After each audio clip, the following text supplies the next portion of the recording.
Buenos días, hermanos, Dios los bendiga, ¿cómo están? Qué bueno verlos y vernos aquí juntos, reunidos para alabar al Señor, ¿no? Sabemos que es por su fidelidad que llena nuestra vida más allá, ¿y qué? Y su mirada puesta en nosotros nos llena, ¿qué? De su paz, qué bendición. Qué bueno que estamos para adorar y para edificarnos con la palabra de Dios. Mi nombre es Arnaldo Romero y hoy tengo el privilegio de compartir con ustedes un mensaje que está basado, bueno, como base tomamos el versículo de Mateo 28, ¿no? Donde el Señor nos da un mandato. Dios nos manda a ir nosotros y a ser discípulos. ¿Ah? ¿En dónde? A todas las naciones. Dice Mateo desde el 18, que es interesante leerlo. Dice que Jesús, en conversación con sus discípulos, dice: todo poder me ha sido dado, potestad, en los cielos y en la tierra. Y por tal motivo, vayan y ustedes hagan discípulos a todas las naciones, bautizándolos en el nombre del Padre, del Hijo, del Espíritu Santo, y enseñándoles que guarden todas las cosas que yo les he enseñado, ¿no? Y después viene una hermosa promesa que dice: yo estaré con ustedes todos los días. Entonces, en base a ese mandato, hoy vamos a leer una historia que se narra en el Evangelio según San Juan, capítulo 4, que tiene que ver con la conversación que el Señor Jesús tuvo con una mujer originaria de una región llamada Samaria, de una población llamada Sicar, en la propia región de ellos. Y ya vamos a ver por qué es tan particular que dicen que es una mujer samaritana, ¿no? El Señor Jesús mantiene una conversación y a la luz de esta palabra quisiera que juntos pudiéramos identificar varios elementos que tienen que ver con ese mandato, con la evangelización. Porque fíjense, si es un mandato, es opcional. Entonces, vamos en el nombre de nuestro Señor, oro ahorita, Padre, te pido en el nombre de Jesús que esta palabra que hoy vamos a hablar acá sea dirigida totalmente por ti, Señor. Que me uses, Padre, en plenitud de todos mis sentidos, Señor, y que también prepares la mente y corazón de cada uno de los que están oyendo esta palabra. Vamos juntos entonces a identificar algunos principios importantes para buscar ponerlo en práctica y tratar de responder esto. ¿Qué modelo, van a tratar de ahí, nos dio el Señor Jesús en estos pasajes para la evangelización, para cumplir la gran comisión? ¿Cuál fue, después de que Él exprese su mensaje, cuál fue el resultado de esta conversación? ¿Y qué cambio observaron ustedes que se produjo en esta mujer por haber reconocido y aceptado quién era el que hablaba con ella? El Señor Jesús. Y, por último, ¿cuál es la instrucción que el Señor nos da para alabarlo, para adorarlo? Lo invito que alguien si pueden un micrófono y alguien que me quiera, por favor, leer el Juan desde el capítulo 4 del 1 al 34. Búsquenlo, por favor, en su Biblia. Pero vamos a darle unos minutos. ¿Ah? Capítulo 4 del 1 al 34. Vamos a leerlo para tener un panorama y luego nos vamos buscando identificar lo que les dije. ¿Comienzo? ¿Quién? Adelante.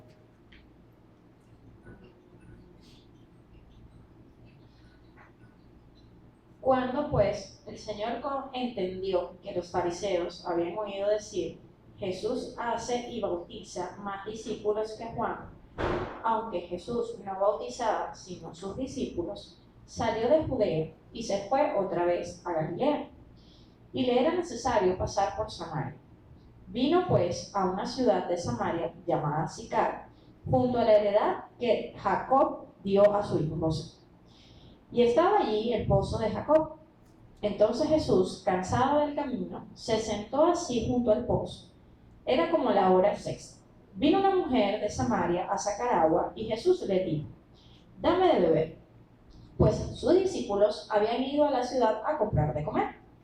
La mujer samaritana le dijo: ¿Cómo tú siendo judío, me pides a mí de beber? Que soy una mujer samaritana. Porque judíos y samaritanos no se tratan entre sí. Respondió Jesús y le dijo: si conocieras el don de Dios y quién es el que te dice, dame de beber, tú le pedirías y él te daría agua viva. La mujer le dijo: Señor, no tienes con qué sacarla y el pozo es hondo. ¿De dónde pues tienes el agua viva? ¿Acaso eres tú mayor que nuestro padre Jacob, que nos dio de este pozo, del cual bebieron él, sus hijos y sus ganados? Respondió Jesús y le dijo: cualquiera que bebiere de esta agua volverá a tener sed, mas el que bebiere del agua que yo le daré no tendrá sed jamás, sino que el agua que yo le daré será en él una fuente de agua que salte para vida eterna. La mujer le dijo: Señor, dame de esa agua, para que no tenga yo sed ni venga aquí a sacarla. Jesús le dijo: ve, llama a tu marido y ven acá. Respondió la mujer y dijo: no tengo marido. Jesús le dijo: bien has hecho, bien has dicho que no tengo marido, porque 5 maridos has tenido, y el que ahora tienes no es tu marido. Entonces has dicho con verdad. Le dijo la mujer: Señor, me parece que tú eres profeta. Nuestros padres adoraron en este monte y vosotros decís que en Jerusalén es el lugar donde se debe adorar. Jesús le dijo: mujer, créeme que la hora viene cuando ni en este monte ni en Jerusalén adoréis al Padre. Vosotros adoráis lo que no sabéis, nosotros adoramos lo que sabemos, porque la salvación viene de los judíos. Mas la hora viene, y ahora es, cuando los verdaderos adoradores adorarán al Padre en espíritu y en verdad, porque también al Padre tales adoradores busca que le adoren. Dios es espíritu, y los que le adoran en espíritu y en verdad es necesario que adoren. Y le dijo a la mujer: sé que ha de venir el Mesías, llamado el Cristo. Cuando Él venga, nos declarará todas las cosas. Jesús le dijo: yo soy el que habla contigo. En este vinieron sus discípulos y se maravillaron de que hablaba con una mujer. Sin embargo, ninguno dijo: ¿qué preguntas o qué hablas con ella? Entonces la mujer dejó su cántaro y fue a la ciudad y dijo a los hombres: venid, ved a un hombre que me ha dicho todo cuanto he hecho. ¿No será este el Cristo? Entonces salieron de la ciudad y vinieron a él. Entre tanto, los discípulos le rogaban, diciendo: Rabí, come. Él les dijo: yo tengo una comida que comer que vosotros no sabéis. Entonces los discípulos decían unos a otros: ¿le habrá traído a alguien de comer? Jesús le dijo: mi comida es que haga la voluntad del que me envió y que acabe su obra. 34. Bueno, y leído estos pasajes, le dije que íbamos a identificar 3 aspectos, ¿no? Estos pasajes son un ejemplo de cómo nosotros debemos evangelizar. Son un ejemplo también de transformación, porque hay un cambio importante que ya vamos a detallar en esta mujer, de cómo inició esa conversación y cómo termina la conversación. Y también hay una instrucción muy importante para la adoración. Esta predica se tituló Evangelización, Transformación y Adoración. Y vamos entonces comenzando por la evangelización. Veamos en el versículo 7 y ustedes me van a responder. ¿Quién tomó la iniciativa en esta conversación? ¿Qué dice? Versículo 7, vino una mujer de Samaria a sacar agua y Jesús le dijo: dame de beber. Observamos que es el propio Señor Jesús quien toma la iniciativa, utiliza las circunstancias del momento, ¿ok?, para entablar la conversación y luego, más adelante, comenzar a comunicar su mensaje. ¿Ah? Más aún, en el principio, ¿quién parecía que tenía la necesidad? Jesús, porque le dice, dame de beber, ¿no? Y la real necesidad vamos a ver quién la tenía al final, ¿no? Somos nosotros los creyentes quienes debemos tomar la iniciativa sin esperar alguna circunstancia especial, sino en base a lo cotidiano y aprovecharlo en nuestro entorno, en nuestra familia, con alguna persona extraña, porque esta persona era totalmente extraña, ¿no? Ahora, este diálogo que vimos que se desarrolla a lo largo de los pasajes que leímos, no fue siempre muy fluido. Vemos que hubo cierta resistencia y lo vamos identificando en la mujer que puso varias barreras. ¿Le suena parecido eso en sus conversaciones, en lo que ha tenido la oportunidad de evangelizar? Y vamos a ver la primera barrera. La barrera que pone esta persona, esta mujer, es la barrera de la enemistad histórica que existía entre judíos y samaritanos. ¿Ok?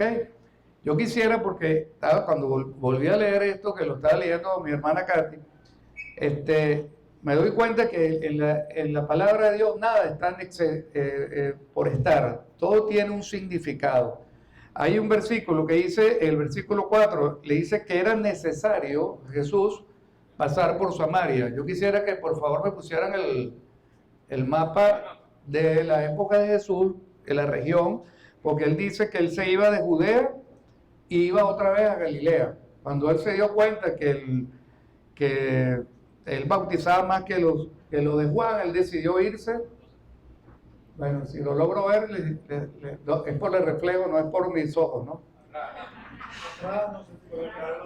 ¿Ah? No, por aquí lo estoy mirando. Entonces él iba ¿de dónde? Dice la palabra, de Judea a Galilea. Ahora, porque dice, le era necesario pasar por Samaria. Parece que en esa época no había trenes, no había aviones, no había nada. ¿Cómo eran las caminatas? La caminata era caminando. No, es por si acaso, lo estoy ayudando. Ok. Es que no solamente se pone nervioso ella cuando va a dar un testimonio, ¿no? Aquí, cuando uno se para aquí, no es fácil, porque es primero el temor de la palabra de Dios, que tenemos que expresarla correctamente, ¿no? Le dice, le era necesario pasar por Samaria. Imagínense que la enemistad era tan grande que los de Judea, que eran los judíos, ¿verdad?, evitaban pasar por Samaria y bordeaban ese territorio amarillo para no verse obligados a pasar por ahí. Y el Señor le dijo, me es necesario pasar por Samaria. Ahora vamos a hacer un poquito de contexto, de dónde viene esta enemistad y esta rivalidad tan grande. Le voy a hacer un resumen muy rápido, ¿no?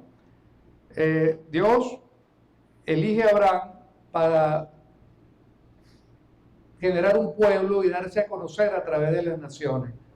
Resulta que le das una promesa a Abraham en Génesis 12 que va a multiplicar su descendencia como la arena del mar. Pero había un pequeño detalle. Abraham era de edad avanzada y Sara también era de edad avanzada. Y para meterle otro ingrediente más, Sara era estéril. Entonces parecía esto imposible, pero él le dio una promesa. Y la promesa era que le iban a hacer un hijo. Y ese hijo nace, que se llama Isaac.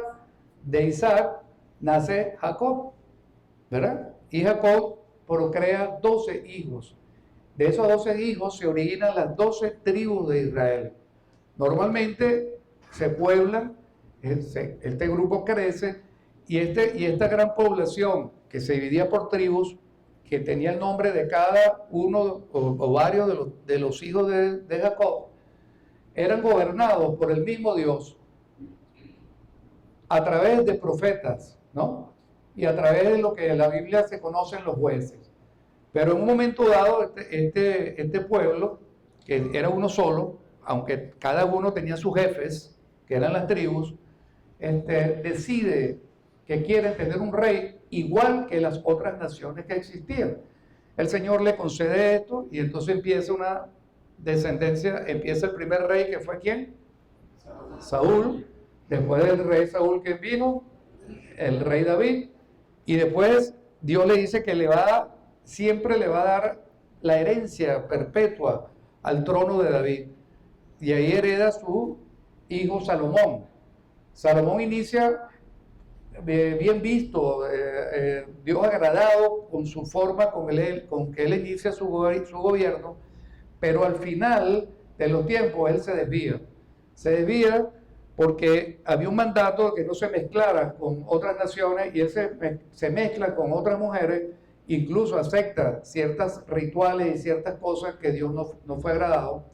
Y entonces Dios ya comienza un juicio contra este pueblo.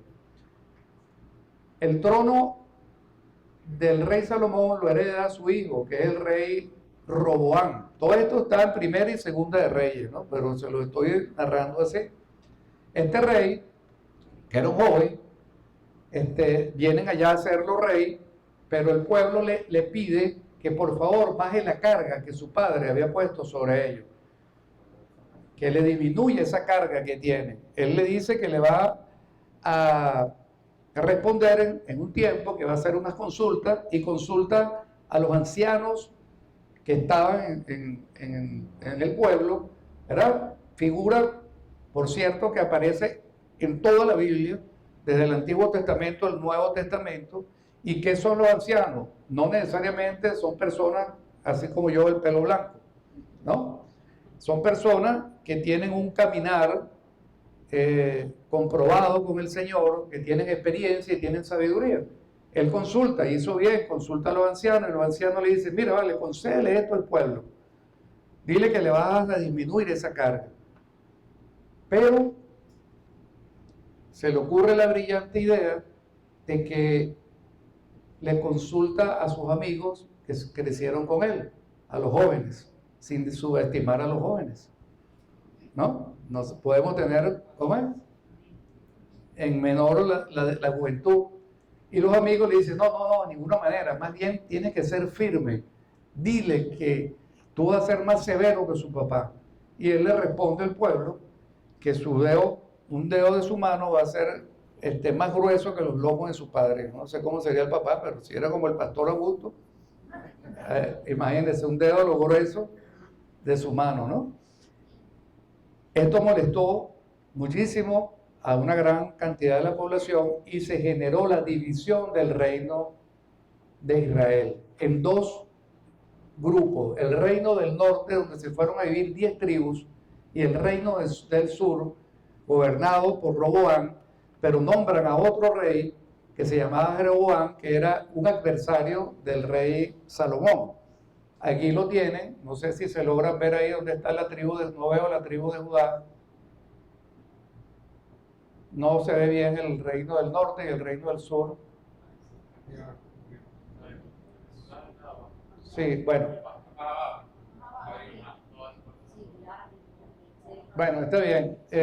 Lo importante era que de un pueblo que era gobernado por un rey salieron dos reyes. Ahora, este rey del norte introduce la idolatría. El rey del norte era el que gobernaba las 10 tribus, y la capital, aquí está Samaria, la capital de ese reino del norte era Samaria.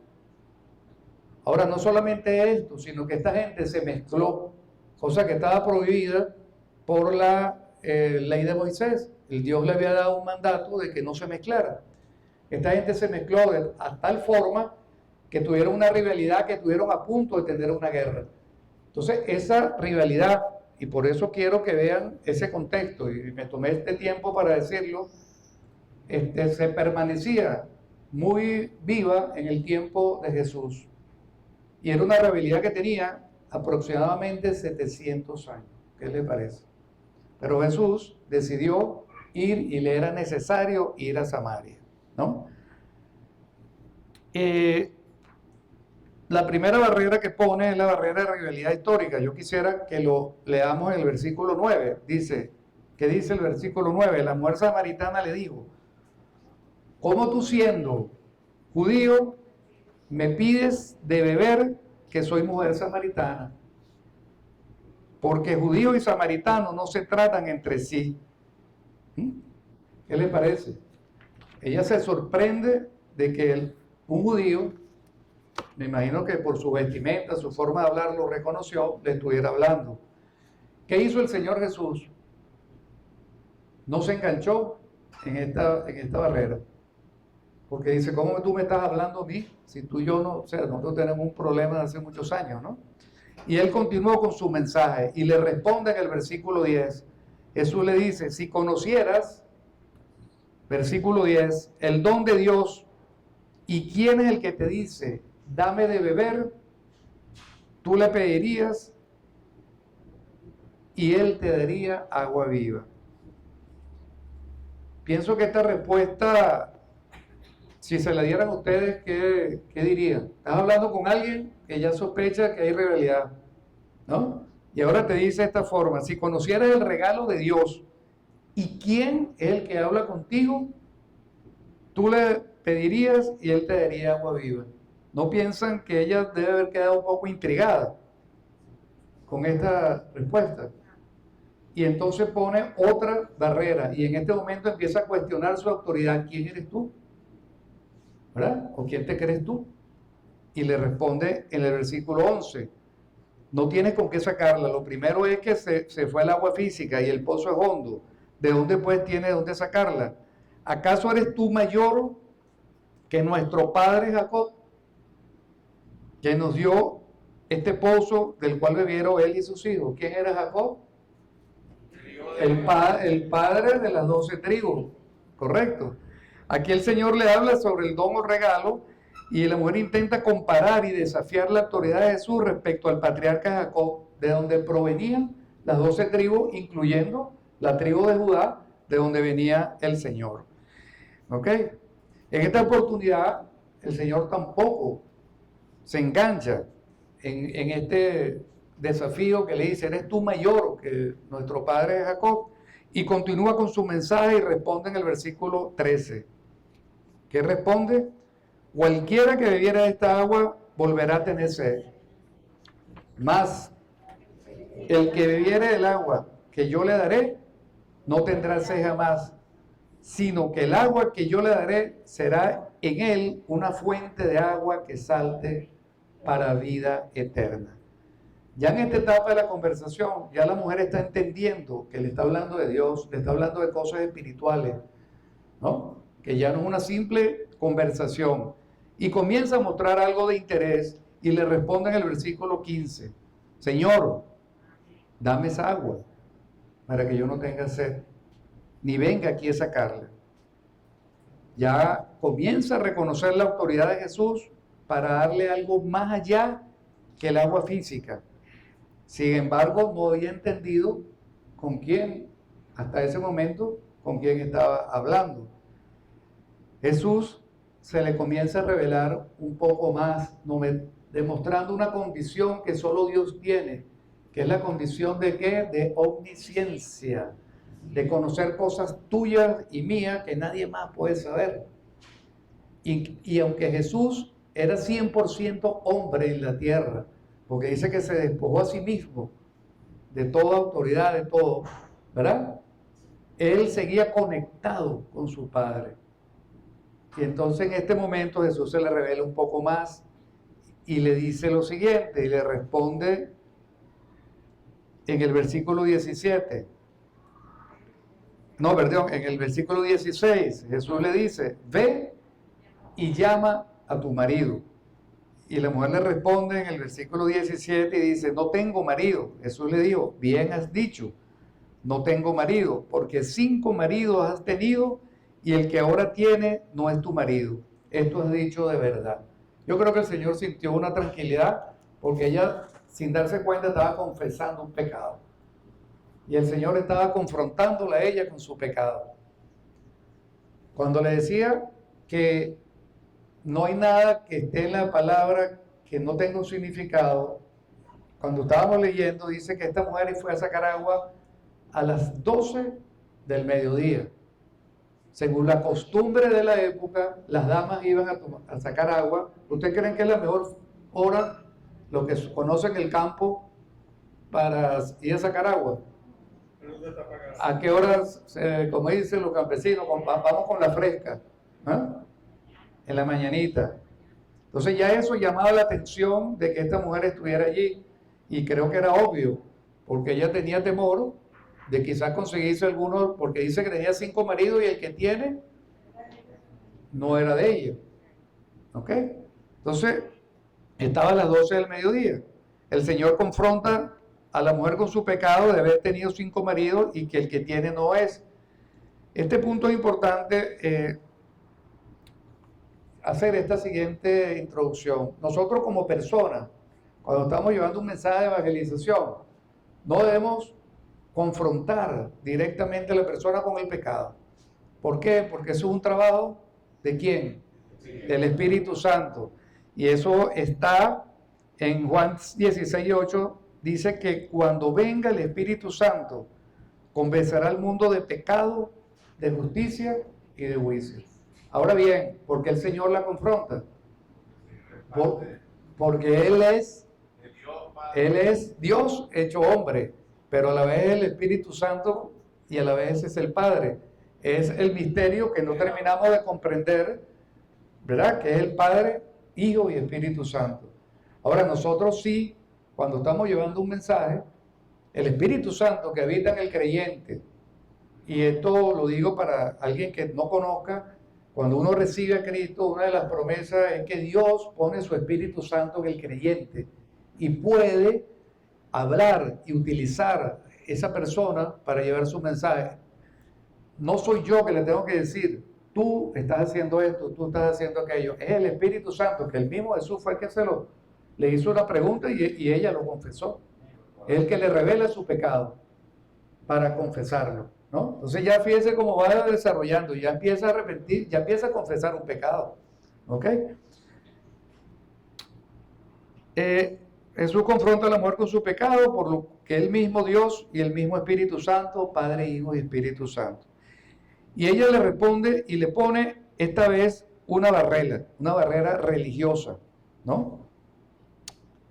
Y le dijo la mujer, Señor, me parece que tú eres profeta. ¿Por qué le dice que le parece que es profeta? Le acaba de decir algo que solo ella sabe. Quizás el pueblo entero lo sabía, pero él era un extranjero. No sé si se pone en el contexto, ¿no? ¿Ok? Entonces le dice, tú eres profeta. ¿Quién eran los profetas? Los profetas que ella conocía hasta ese momento eran las personas que sobre ellos particularmente venía el Espíritu Santo y ellos traían las cosas de Dios a los hombres. Ya empieza la mujer a entrar en el conocimiento que quien está hablando con ella no es cualquier persona. Me parece que tú eres profeta. Pero sin embargo, ella pone otra barrera, y esta vez una barrera religiosa. Yo quiero que se identifiquen lo que han tratado o lo que han hecho, dado el mensaje de evangelización, si a ustedes no les ha pasado cosas así, que le van poniendo barreras, ¿no? ¿Y cuál fue la barrera que puso en el versículo 20? Cuando ya le dice que lo está reconociendo como que es profeta. Versículo 20. ¿Ah? Ajá. Nuestros padres adoraron en este monte. Una barrera religiosa. Y vosotros decid que en Jerusalén es el lugar donde se debe adorar. Ahora, ¿de dónde saca ella esto? En esa división que hubo del reino del norte y el reino del sur, este rey Jeroboam verdaderamente era un perverso. Él agarró y puso, la ley de Moisés mandaba que se tenía que ir a subir a adorar a la ciudad de Jerusalén. Y todo judío sabe que es allí, hasta el día de hoy, donde ellos adoran. Sin embargo, el rey Jeroboam agarró y hizo 2 figuras de 2 becerros de oro y dijo que esas 10 tribus que se fueron al norte fuesen a adorar ese becerro allá en Samaria. ¿Ok? Y su motivación, ¿sabe cuál era la motivación? Es lo que llaman ahora una motivación política. él decía, y lo puedes leer en Primera y Segunda de Reyes, que si el pueblo iba, porque Jerusalén quedaba en la región de Judá, donde gobernaba su rival, que era el rey Roboam. ¿Ok? Entonces él decía que si el pueblo iba a adorar a Jerusalén, le iban a agarrar simpatía, cariño al rey y luego iban a destronarlo a él. Esa era la motivación. Entonces, ¿qué pasa? Que los que se crearon y se formaron en Samaria, se formaron bajo idolatría. Esto generó la molestia y el juicio de Dios contra este reino y fue destruido en el año 720 a.C. Y para colmo fue invadido por otras naciones y entonces las personas se mezclaron con el conocimiento de la palabra de Dios, porque acuérdense que ellos venían ¿de dónde? De Abraham, de Isaac, de Jacob, conocían toda la palabra de Dios, pero a la vez se mezclaron con todas las tradiciones y todas las prácticas que Dios les había mandado específicamente que no hicieran. Por eso los judíos prácticamente era como aborrecían los samaritanos. Y el Señor usa mucho en la palabra de Dios al samaritano para dar a conocer una condición que debemos tener todos, que no hacer acepción de personas. La parábola del buen samaritano, quien ayudó a la persona que estaba herida, ¿quién era? Un samaritano. Y esto decía a los sacerdotes judíos, ¿no? Porque el sacerdote pasó de largo, ¿correcto? Entonces, esto era una forma también de dar a entendernos a nosotros ahorita de que no debemos hacer excepción de personas. ¿Ok? La mujer de Samaria se había formado una falsa creencia de que era allí donde debía adorar, porque así le habían enseñado. ¿Y qué le responde el Señor? Pero antes de responderle, quisiera también decirle que muchas veces cuando uno está hablando la palabra de Dios, ponen barreras de este tipo, religiosas. En mi caso, me ha sucedido, me sucede muchísimo, que yo le estoy comentando a alguien, le estoy llevando las buenas nuevas de salvación, y le empiezo a hablar, mira, Dios te ama, ¿verdad? Dios tiene un plan para ti, pero tú necesitas venir a Cristo porque Dios envió a su Hijo Jesucristo a morir por ti. Dice Juan 3:16, que de tal manera Dios amó el mundo que dio a su Hijo unigénito para todo que el que crea en Él, no que haga, sino que crea, no se pierda y tenga vida eterna. Y empiezo a pasarle por todos los pasajes y yo veo que la persona, tal como esta mujer, está entendiendo. Y de golpe no va a decir que soy profeta, pero me va a decir, concha, ¿le conoces la palabra de Dios? O me dicen, qué bonito.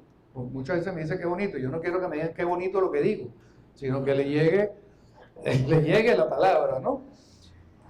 Pero de golpe, así como esta personaje que está acá, me pone una barrera y me dice, óyeme, una pregunta, ¿tú eres cristiano? Ahora sí, claro, pero ¿eres cristiano evangélico o cristiano católico? Nuestros padres adoraron en este monte, ¿no? Y ustedes dicen que es en Jerusalén. Yo, viendo este pasaje, yo casi que respondo similar. Yo no me quedo mucho tiempo ahí, pero sí hay que hacerle una aclaratoria. Y tengo la oportunidad de decirle, mire, he tenido la fortuna de leer la Biblia varias veces y la sigo leyendo diariamente. Y hasta hoy no he conseguido ningún pasaje donde Dios clasifique el tipo de cristiano. Yo soy cristiano porque creo en Cristo y porque soy discípulo de Cristo, seguidor de Cristo. Y lo único que yo he visto en la Biblia, que lo llamaron, y no fue el Señor, sino lo llamaba la gente, era aquellos los del camino. Y le decían los del camino porque Jesús afirmó una frase que dice, que es la que me llevó a mí cuando me hablaron de él, que dijo el Señor, que afirmó Jesús, yo soy el camino, la verdad y la vida, y nadie va al Padre sino a través de mí. Y me acuerdo clarito que me desglosaron ese versículo cuando me dijeron, si Él me dice yo soy, ¿qué diferencia hay entre yo soy el camino y un camino? Es que si yo soy un camino, es que hay varios caminos. Cuando yo digo yo soy el camino, no me dejaron opción. Y me decía mi pastor, que fue el que me llevó a los pies de Cristo, y de paso remataba, si no te quedó claro, que nadie va al Padre sino a través de mí. Entonces yo hago esas aclaratorias, ¿verdad? Porque es necesaria hacerla, pero vamos a ver qué hizo el Señor Jesús y cómo Él tampoco se queda enganchado en esta barrera que ella le pone. Pero fíjense cómo va progresivamente, ella va respondiendo, pero no se suelta, sigue agarrado a sus tradiciones, ¿no? ¿Ah? ¿Cómo le respondió el Señor Jesús? Veamos en el versículo 21 y lo vamos a leer hasta el 24, ¿no? Dice Jesús, le dijo, mujer, créeme que la hora viene cuando ni en este monte ni en Jerusalén adoraréis al Padre. Vosotros adoráis lo que no sabéis, nosotros adoramos lo que sabemos, porque la salvación viene de los judíos. Mas la hora viene y la hora es cuando los verdaderos adoradores adorarán al Padre en espíritu y en verdad, porque también el Padre tales adoradores busque que lo adoren. Dios es espíritu, y lo que le adoran en espíritu y en verdad es necesario que adoren. Ya en este momento, esta mujer, sorprendida por la revelación que Jesús le hizo en su pasado, reconoce que él no era un hombre común y comienza a entender su mensaje. Y la mujer le dice, ya no le dice profeta, ahora ¿qué le dice en el versículo 25? Sé que debe venir el Mesías, llamado el Cristo. Cuando Él venga, nos declarará todas las cosas. ¿Ah? Fíjense por qué ella no le refuta que la salvación viene de los judíos. Porque recuerden que donde ella se forma su herencia histórica, su tradición, es una mezcolanza de falsas creencias con verdades. Entonces ella sabía, porque ella viene de las 12 tribus de Israel que se dividieron. Ella sabía que el Mesías venía de la descendencia del rey David, que era judío. Y también sabía que venía un Mesías, y ese Mesías era el Salvador, y empieza a tener sentido todo lo que le está diciendo, el agua viva que salte para vida eterna. ¿Y qué le dijo el Señor? Le dijo en inglés, glad to meet you, mucho gusto, yo soy el que habla contigo. Ahora viene una parte bien bonita, que cómo responde ahora la mujer a este mensaje. Porque ella ha podido en ese momento, un momentico, tú eres judío, nosotros no nos tratamos, ¿verdad? Ahora me estás diciendo cosas que no son y ahora me dice que eres el Mesías. No, ella llegó cuando se le reveló, Jesús, soy yo, como nos ha revelado a nosotros en nuestra vida. ¿Qué decidió hacer? Leamos el versículo, ¿no? Jesús le dijo, bueno, después le digo otra cosita aquí de los apóstoles que llegaron, ¿no? Jesús se identifica como el Mesías. Esta mujer hace lo siguiente, vamos a leer el versículo 28. Entonces la mujer dejó su cántaro y fue a la ciudad, a los hombres. A mí me llamó la atención porque decía que fue a los hombres, pero esto es algo mío de imaginación, porque tenía temor de ir a las mujeres. ¿Por qué? Porque le pude haber quitado los maridos. No quería conseguirse alguna de esas mujeres bien. ¿Ah? No dije nada de eso. Venid y ved a un hombre que me ha dicho todo cuando he hecho. ¿No será este el Cristo? En segundo, fíjese, hay una parte importante que resaltar y no es porque fue a los hombres. Lo que debemos resaltar es que esta mujer dejó su cántaro. ¿Qué significa eso? que hubo una transformación en sus prioridades. Ella vino a ese pozo ¿a qué? Esa era su prioridad. Venía a saciar una necesidad física y decidió cambiar esa prioridad por saciar una necesidad espiritual, una necesidad externa, que todos nosotros la tenemos, que yo la tuve por mucho tiempo. ¿Por qué? Porque aunque mi conducta parecía una conducta muy ejemplar comparado a otras personas, no era así. Yo tenía una necesidad de buscar al Señor, pero no sabía cómo. Hasta que alguien me presentó la palabra de Dios, me dijo que Jesús era el camino, y yo decidí hace 25 años aceptar a Cristo como mi Señor. Y allí, igual que esta mujer, empezó a cambiar mis prioridades en saciar necesidades temporales por saciar necesidades eternas. ¿Ok? En segundo, cambió su prioridad. Recuerden que estamos hablando de evangelización. Ya hemos podido ver, les pregunto, algunos modelos de evangelización que el Señor nos está dando aquí. ¿Sí o no? ¿Seguro? ¿Tomó la iniciativa? ¿No? Ok. Que no se enganche uno en las barreras que le pone la persona. No se enganchó en la barrera, respondió en el momento preciso, corto, ¿ok? Y ahora estamos viendo un ejemplo de transformación.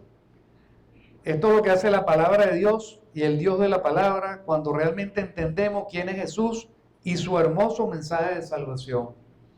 Nos transforma y nos hace cambiar nuestras prioridades. ¿Te ha pasado esto a ti?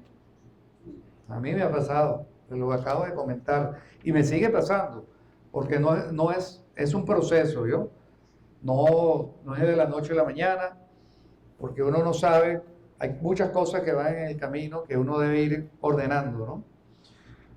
Ahora, fíjense algo, sigamos leyendo y vamos a ver cuál es el resultado de esa respuesta y transformación de la mujer. Vamos a leer el versículo 39, que dice, y muchos de los samaritanos, imagínense la transformación, de aquella ciudad creyeron en él por la palabra de ¿quién? De la mujer. Que daba testimonio diciendo, me he dicho todo lo que he hecho. Sigamos leyendo hasta el 42. Entonces vinieron los samaritanos a él y le rogaron que se quedase con ellos, y se quedó allí 2 días. Y creyeron muchos más por la palabra de él. Y decían a la mujer, ya no creemos solamente por tu dicho, porque nosotros mismos hemos oído y sabemos que verdaderamente este es el Salvador del mundo, el Cristo. Yo le dije a mi pastor Augusto, ¿sabes qué, Augusto? Ya no solamente creo por lo que me dijiste junto con mi esposa. Ahora creo por su palabra. ¿Y dónde está la palabra de él? Porque ahorita no podemos hablar con Jesús físicamente. ¿Dónde está hablándonos él? En su palabra. Si nosotros no la leemos, ¿en qué momento nos habla? ¿O en qué momento nosotros también hablamos? Porque cuando estamos leyendo, estamos meditando. ¿Sí o no? Y esa meditación no es ajena al Señor. O sea, ahí hay una conversación, aunque no estemos orando, ¿no? Como resumen de aprendizaje, podemos decir que Jesús en ningún momento permitió que ninguno de estos cuestionamientos, la rivalidad entre judíos y samaritanos, que era muy fuerte, ¿okay? Era fuerte al colmo de que se daban ese maratón para no pasar por esa ciudad, ¿no? Las posiciones religiosas en cuanto al lugar donde se debía adorar y las posiciones culturales en cuanto a conversar con una mujer, porque hay un detalle ahí, que cuando llegan los discípulos que fueron a buscar comida, se sorprendieron de que Jesús hablaba con una mujer. ¿Por qué se sorprenden? ¿Usted se sorprende si consigue aquí hablando a alguien con una dama? Un hombre, ¿no? ¿Verdad? Es que las tradiciones judío-griegas no era bien vista que un hombre hablara con una mujer en público. Y Jesús también no permitió esa posición cultural en cuanto a conversar con con la mujer lo desenfocara en continuar adelante, llevándole el mensaje de salvación y vida eterna. Jesús rompió los paradigmas socioculturales de su época ante la importancia y trascendencia eterna de su mensaje de salvación. Hizo caso omiso al contexto cultural, como le dije, judío-griego, de no hablar con mujeres. Y aún siendo judío, pasó por alto la enemistad histórica. Jesús siempre se mantuvo cercano y accesible, y no hizo acepción de personas, y como consecuencia, aquella mujer rechazada, porque esta mujer era rechazada, a las 12 del mediodía, las damas que se consideraban decentes de su época no iban a sacar agua. Esta mujer tenía una muy mala reputación en su época, ¿no? Incluso esta mujer rechazada, incluso por la sociedad de su época, por tener 5 maridos, creyó en él. Lo reconoció como el Mesías que estaban esperando y no dudó en beber del agua que salta para vida eterna. Jesús y su mensaje de salvación está por encima de la cultura, de las tradiciones, de los prejuicios religiosos. Él no hizo ni hace acepción de personas. Ahora les pregunto, ¿verdad? Si aquí llegara una persona así, siempre me viene a la mente lo que conocen nuestro pastor Augusto. Él tiene una forma muy amena, folclórica de predicar, ¿no? Y esa es la que a mí me llegó hoy, y por eso estoy aquí hoy parado. Él le decía, era una quitamarido, ¿no? Si aquí llegara una quitamarido, ¿qué hiciera ustedes con su esposo? Los agarran por un lado y no le hablan, ¿ah? ¿Qué harían? Ay, se ríe, ¿ah? Jesús no hizo eso. Hay que amarle, ¿verdad? Y el que la confrontaría con su pecado, ¿quién sería? Uno debe hablar la palabra de Dios. Y es la palabra de Dios quien te va a confrontar a ti con tu pecado. Cosa distinta, hermano, si ya tú eres creyente, si ya tú estás en la iglesia, ¿verdad? Ya formas parte de una célula, ahora tu líder, el pastor, sí debe confrontarte con tu pecado. Si ella es un deber, porque no podemos tolerar que sepamos que alguien anda en cosas que no deben ser, y nosotros, por amor a esa persona, tenemos que confrontarla. Pero son 2 etapas diferentes, ¿verdad? La etapa de la evangelización, porque si tú vas llegando a confrontar a la gente, entrando, ¿a quién le hablas? Si todos nosotros, si yo parecía bueno y no era, ¿qué les parece? Sigo pareciendo bueno, pero quizás a lo mejor soy un poquito mejor que antes, ¿no? Somos nosotros los que tiramos armando la barrera. Entonces, yo te hago una pregunta. ¿Reconociste tú a Jesús como tu Señor y Salvador? ¿Te dio a beber Él de esa fuente de agua vida que salta para vida eterna? ¿Tú recibiste el Espíritu Santo? Te hago la pregunta, levante la mano. ¿Quién es? ¿Ah? ¿Ah? Entonces, les doy esta exhortación. ¿Qué están esperando? Para salir allá a toda la ciudad, a decirle que conocieron a alguien que les dio la vida eterna, que le dio paz, que le dio propósito de vida, y que mañana, cuando se escriba la historia de esta iglesia, podamos decir, y muchos en Valencia, en Carabobo, en Venezuela, creyeron en Cristo por la palabra que tú le llevaste. ¿Están de acuerdo? Es un mensaje evangelístico que está aquí metido en la mujer samaritana. ¿Sí o no? ¿Ah? Ahora, por último, porque le dije que la prédica se titulaba, ¿cómo se titulaba? No sé. ¿Y qué hemos hablado hasta ahorita? ¿Están claros esos aspectos? ¿Ah? ¿Y qué falta? ¿Y qué instrucción nos dio el Señor en la adoración? ¿Ah? ¿Y qué significa eso? Dios no quiere ritualismos. Dios no quiere que tú lo adores de una forma, de otra forma. Dios quiere que lo adores ¿en qué? en espíritu, en verdad. ¿Y qué es eso? ¿Ah? ¿Cómo? Adorarlo en todo lo que hagamos y cómo vivimos. Excelente. Adorarlo en todo lo que hagamos y cómo vivimos. No es un momento puntual, es un estilo de vida, que todo lo que hagamos, lo hagamos para darle gloria al Señor. No estoy hablando de perfección, estoy hablando de intención, de actitud. Vamos a caer, vamos a fallar, sí, porque hay una ley en nuestros miembros, diferente a la ley del Espíritu, lo dice la palabra, ¿sí o no? Que nos lleva siempre hacia un lado, pero nuestra actitud, por eso el rey David está catalogado como un hombre con un corazón conforme a Dios.